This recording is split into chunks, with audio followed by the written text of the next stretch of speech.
Bismillahirrahmanirrahim. Assalamualaikum warahmatullahi wabarakatuh. Waalaikumsalam warahmatullahi wabarakatuh. Alhamdulillahilladzi bi ni'matihi tatimmus shalihat. Assalatu wassalamu ala sayyidis sadat Sayyidina wa maulana Muhammad wa ala alihi wa ashabihi wa dhurriyatihi wa man tabi'ahum bi ihsanin ila yaumil mi'ad. Amma ba'du, hadratal muhtaramin, para alim ulama, para kiai, para ustadz, wabil khusus kepada yang terhormat Ketua dan pengurus DKM Masjid An-Nahdhah yang dirahmati Allah Subhanahu wa Ta'ala. Hadirin sidang salat jamaah zuhur di masjid yang kita cintai ini, mudah-mudahan semua kita yang hadir di siang hari ini mendapatkan cucuran rahmat dan keberkahan dari Allah Subhanahu wa Ta'ala. Mengawali kuliah zuhur pada siang hari ini, Bapak hadirin yang dirahmati Allah, tidak ada kata yang paling indah yang bisa kita ucapkan kecuali puja dan puji syukur kepada Allah Azza wa Jalla. Allahu Rabbuna wa Rabbukum, ilahuna wa ilahukum. Allah Tuhan kita semua yang telah memberikan kenikmatan tiada tara, kenikmatan yang kalau kita berusaha untuk menghitung nikmat Allah, maka tidak ada kalkulator buatan manusia yang mampu menghitung nikmat Allah. Wa in ta'uddu nikmatallahi la tuhsuha. Cara kita menghebatkan syukur, Bapak, adalah dengan kita menghebatkan kita menjadi pribadi yang bertakwa. Salah satu fungsi kita berpuasa di bulan Ramadan ini adalah supaya kita mendapatkan predikat sebagai manusia yang bertakwa. Siang hari ini akan kita bahas esensi dan substansi kita menjadi juara-juara Ramadan di tahun ini, insya Allah. Karena itu mulai kita dengan menghebatkan terlebih dahulu Salawat kepada Nabi Muhammad sallallahu alaihi wasallam yang mudah-mudahan senantiasa tercurahkan kepada beliau, Nabi kita semua yang dulu beliau seorang diri mengumandangkan kalimat tauhid la ilaha illallah. Rasul seorang diri mengumandangkan kalimat tauhid ini penuh dengan cobaan, penuh dengan penolakan, intimidasi, teror, bahkan hendak dibunuh oleh kaumnya sendiri. Tapi Rasul tidak pernah surut satu langkah pun untuk mengumandangkan kalimat tauhid ini. Dan sejarah kemudian mencatat kalimat tauhid ini kemudian melewati samudra, melewati benua-benua, melampaui banyak wilayah sampai tiba di bumi Nusantara, kemudian ada di dada dan hati kita semua. Mudah-mudahan kalimat tauhid ini senantiasa kita rawat dan kita jaga sampai suatu hari nanti kita pertanggungjawabkan di hadapan Allah Subhanahu wa Ta'ala. Mudah-mudahan tauhid dan sholawat ini ya Bapak sekalian yang mengantarkan kita menuju jannah surganya Allah Subhanahu wa Ta'ala. Amin ya rabbal alamin. Hadirin para jamaah yang dirahmati Allah, ini masih semangat ini Pak, siang-siang ini ya.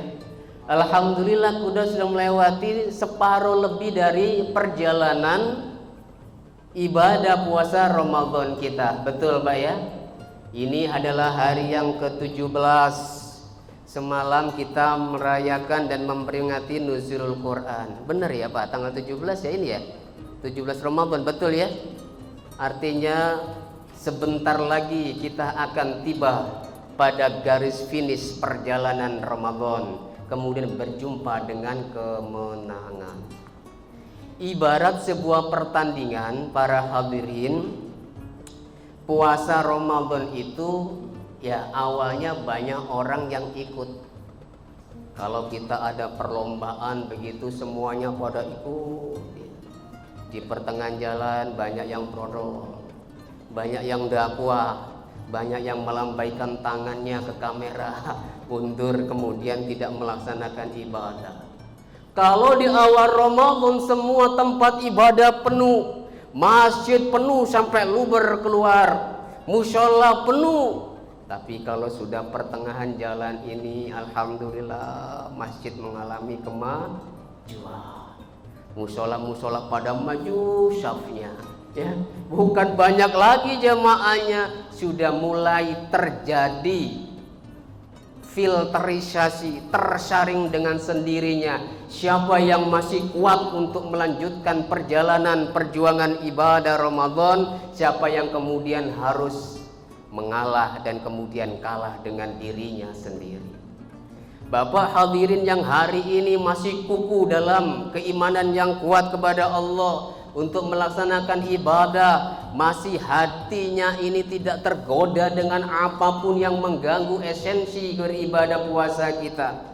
Ya, kita masih menguatkan hati, pikiran, jiwa dan raga kita untuk tetap istiqomah. Setiap ada panggilan azan kita melaksanakan ibadah sholat menghadap kepada Allah Subhanahu wa ta'ala. Karena ujung dari puasa Ramadan, diwajibkan puasa adalah la'allakum tattaqun, supaya kita menjadi pribadi-pribadi yang bertakwa. Al-Quran memberikan banyak guidance, banyak petunjuk, banyak cara-cara dan juga hal-hal yang bisa mengidentifikasi kita sebagai pribadi yang bertakwa. Yuk hari ini kita lihat dalam surat Al-Baqarah. Bismillahirrahmanirrahim.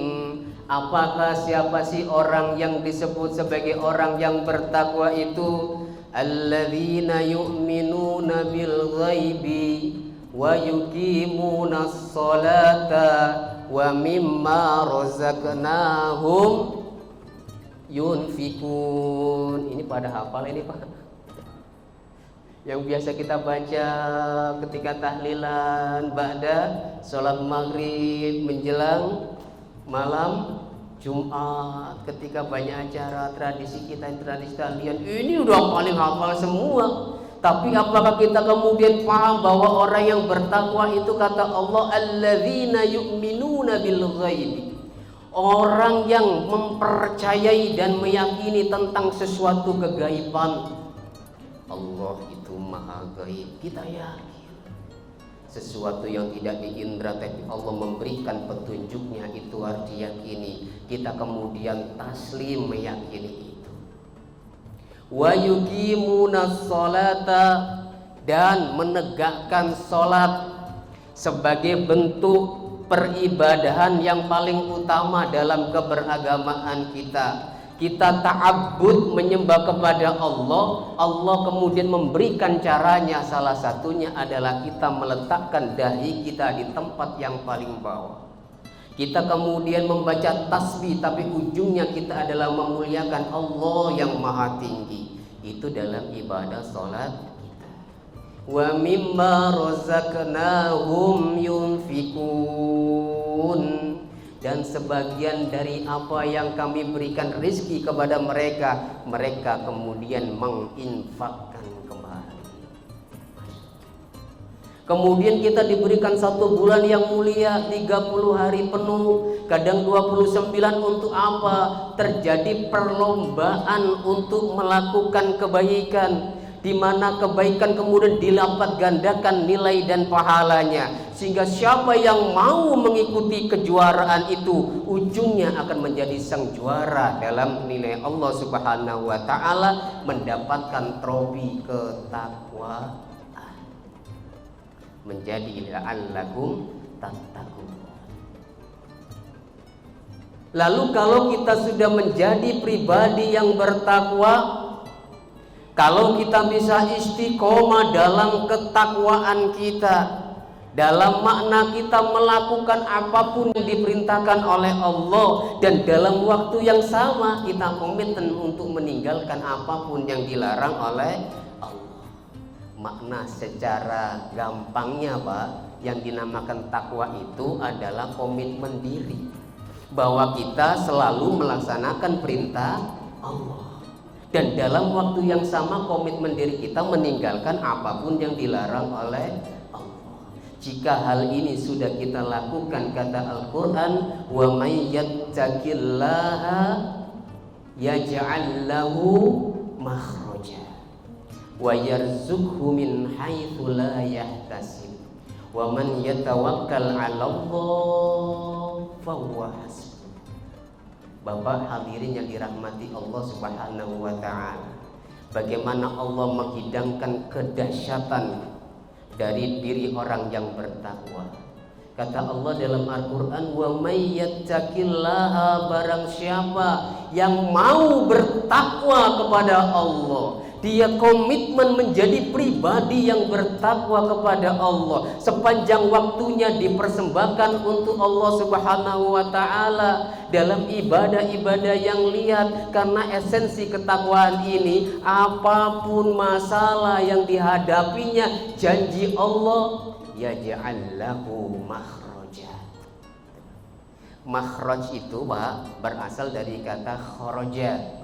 Kharaja yakhruju artinya keluar. Makanya kalau anak-anak kita Bapak sekalian kalau lagi belajar Al-Quran, ada namanya makhrajul huruf. Apa tak makhrajul huruf Pak? Tempat keluarnya huruf A, Ba, Ta, diajarin anak-anak kita. Jadi makhraj itu dari kata kharaja yakhruju artinya keluar, makhraj artinya adalah jalan keluar.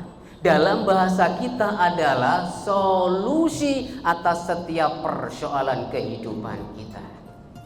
Bapak Ibu sekalian dirahmati Allah, kita yang hidup di alam dunia ini tidak ada yang tidak punya masalah. Betul Bapak, ada yang punya, yang nggak punya masalah ini Haris.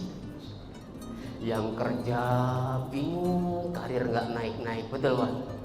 2 tahun pandemi tidak ada peningkatan dalam penghasilan, betul. Yang awalnya punya penghasilan bagus tiba-tiba hancur ekonominya. Yang awalnya bekerja tiba-tiba di PHK. Yang tidak punya pekerjaan tambah susah. Yang sepertinya ekonominya baik-baik saja, betul Pak ya, kerja juga enak, posisi di kantor juga lumayan, tapi tidak tahu di keluarganya dia punya masalah. Masalah sama anaknya, masalah sama keluarganya, masalah sama orang tuanya. Tidak ada masalah di rumah tangga, dan di rumah dia punya masalah dengan tetangga. Tidak ada masalah dengan tetangga, dia punya masalah dengan dirinya sendiri. Selama kita hidup di dunia ini, pasti kita punya masalah. Memang itu. Kedirian kita sebagai manusia itu adalah kita diberikan masalah. Tapi pada waktu yang sama kita diberikan potensi oleh Allah untuk menyelesaikan masalah.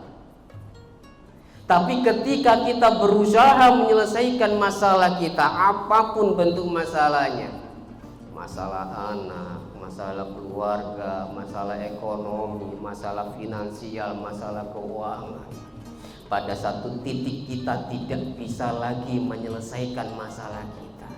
Sudah kita ikhtiarkan, tidak ketemu jawabannya.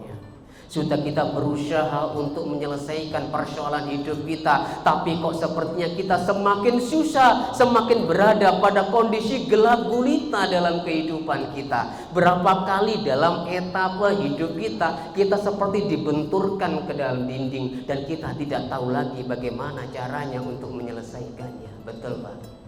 Ada yang pernah mengalami begitu? Dan jika kalau pikiran kita, rasionalitas kita, ya Pak, akal kita sudah tidak mampu untuk mencari solusi-solusi atau persoalan kita, Maka hanya ada satu cara untuk menyelesaikan itu, yaitu mengembalikan kepada diri kita untuk tetap istiqomah dalam ketakwaan kita, lalu mengembalikan semua masalah kepada Allah Subhanahu wa ta'ala. Wa may yattaqillaha yaj'al lahu makhraja. Allah pasti kasih jalan keluar atas setiap persoalan kehidupan jika kita mau komitmen dalam ketakwaan. Wa yarzuqhu min haitsu la yahtasib, dan Allah akan berikan rezeki dari arah, dari jumlah, dari bentuk yang kadang-kadang kita tidak pernah memperkirakannya, tidak pernah mengkalkulasikannya. Betapa sering dalam kehidupan kita ini ada satu titik seperti kita begitu dalam persoalan kita, lalu kemudian kita, ya Rob, siapa lagi yang bisa membantu saya ini? Lalu tiba-tiba Allah mendatangkan solusi yang tidak pernah kita pikirkan sebelumnya, yang belum pernah kita kalkulasi sebelumnya.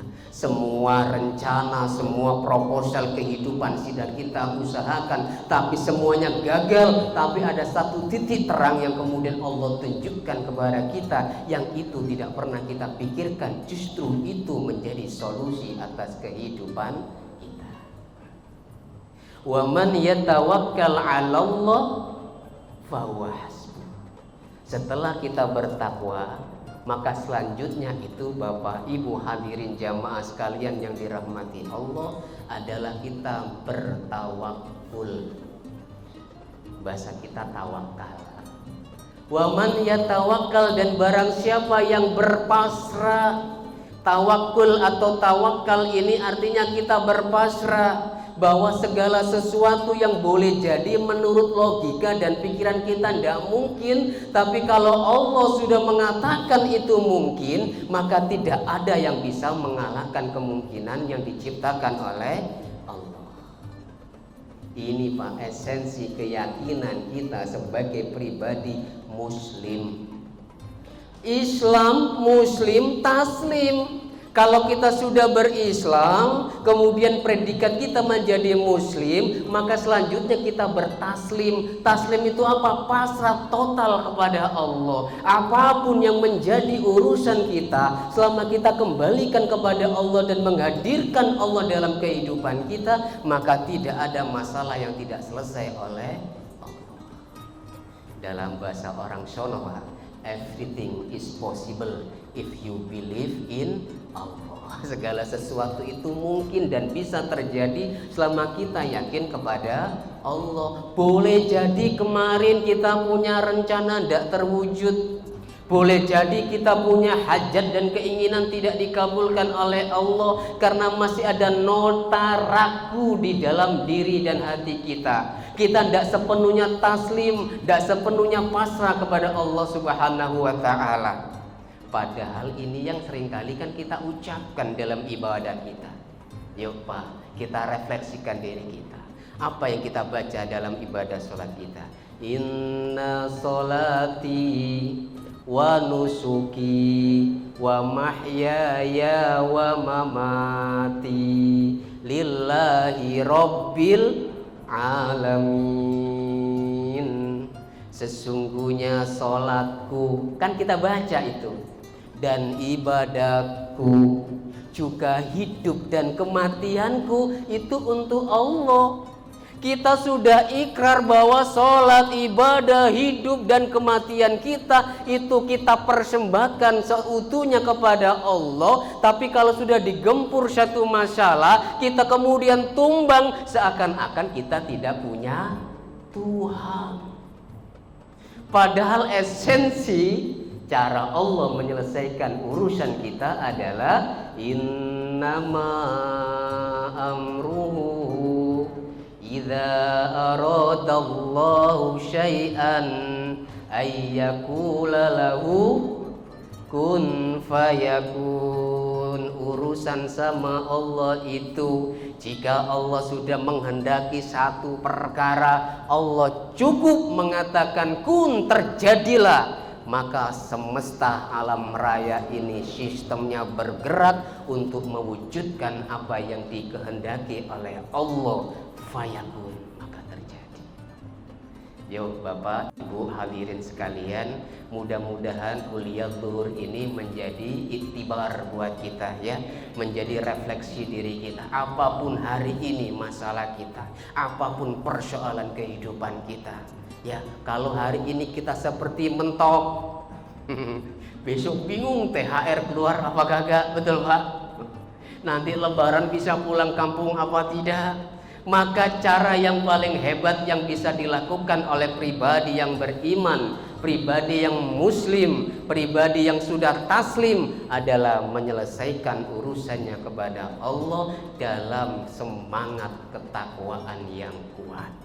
Kalau sudah begini Bapak Ibu hadirin yang dirahmati Allah, maka puasa kita menjadi puasa yang penuh dengan makna. Maka kita nanti di ujung Ramadan mendapatkan piala ketakwaan. Kita hadir sebagai pribadi yang sudah disucikan di Idul Fitri, maka kita kemudian menjadi orang-orang yang siap untuk menjalani kehidupan berikutnya, menjadi orang-orang yang istiqomah.